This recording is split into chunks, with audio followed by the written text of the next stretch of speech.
மணி 12 ஆகுது. ரேஷன் கடைக்கு வேற போனோம். இன்னைக்கு வாங்கலன்னா அடுத்த மாசம் தான் வாங்க முடியும். மருமவ எங்க போனா? எம்மாடி மருமவள? எத்தே கூப்பிட்டீங்களா?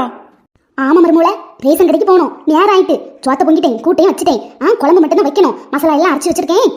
கறி மட்டும் அடுப்புல வச்சிரு. என்னம்மா, நான் வந்து சாப்பிட்டுக்கிறேன். சரி அத்தை. சோறு பொங்கியாச்சு, கூட்டு வச்சாச்சு. கறி எதுக்கு அடுப்புல எடுத்து வைக்கணும்? எதுக்கு? சரி சரி சொல்லி அவ செஞ்சு வைப்போம். செய்யலன்னா வந்து திட்டுவாவ. நேத்து தானே பார்த்தோம், இந்த பக்கம் தானே நிறைய கறி துண்டு கிடந்து.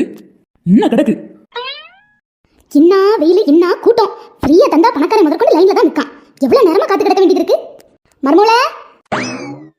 எத்தே, இவ்வளவு நேரம் காத்து கிடந்து வயிறலாம் பசிக்கு. கறியை அடுப்புல வைக்க சொன்னோம்மா, வச்சியா? ஆமாத்த, அடுப்புல வச்சுட்டேன். என்னது இது? கறியை கொண்டு அடுப்புல வச்சிருக்கு மருமவள?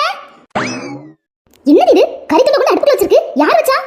அத்தை, நீங்க தானே கறி அடுப்புல வைன்னு சொன்னீங்க, அதான் நான் தான் வச்சேன்.